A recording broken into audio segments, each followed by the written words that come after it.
31 मार्च 2025 वार सोमवार या दिवशी आहे श्री स्वामी समर्थ महाराजांचा प्रकट दिन।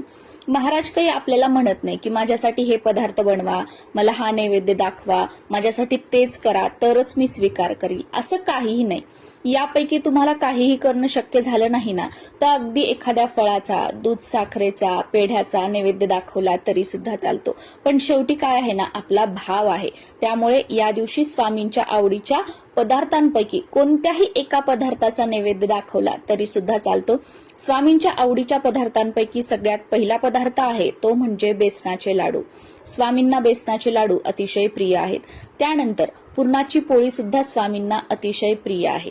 हेही शक्य नसेल तर साधं वरण भात भाजी पोळी आणि भाजीमध्ये आवर्जून घेवड्याच्या शेंगाची भाजी बनवावी, ही सुद्धा स्वामींना अतिशय प्रिय आहे।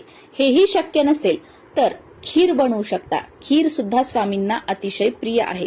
खीर तुम्ही शेवयाची बनवू शकता, रव्याची बनवू शकता आणि तुमच्याकडे जर तांदळाची खीर बनवत असतील इतर वेळी तरी सुद्धा बनवू शकता, कारण आमच्याकडे तांदळाची खीर जी आहे ती फक्त पितृपक्षामध्ये बनवली जाते, श्राद्ध पक्षाला बनवली जाते म्हणून सांगितलं।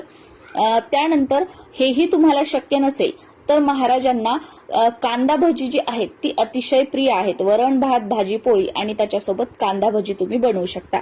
इतर देवी देवतांना आपण कांदा लसूणचा वापर करत नाही, पण महाराजांना कांदा भजी ही प्रिय आहेत म्हणून आपल्याला कांदा घालून जी आहे भजी बनवून त्याचा नैवेद्य महाराजांना तुम्ही दाखवू शकता। बाकी इतर पदार्थांमध्ये लसणाचा वगैरे वापर करू नका। कांदा भजी प्रिय आहेत म्हणून फक्त भज्यामध्ये तुम्ही कांदा वापरू शकता। महाराजांना नैवेद्य दाखवताना भरीव चौकोन पाण्याने काढून घ्यायचं आहे, त्यावर नैवेद्याचं ताट ठेवायचं आहे।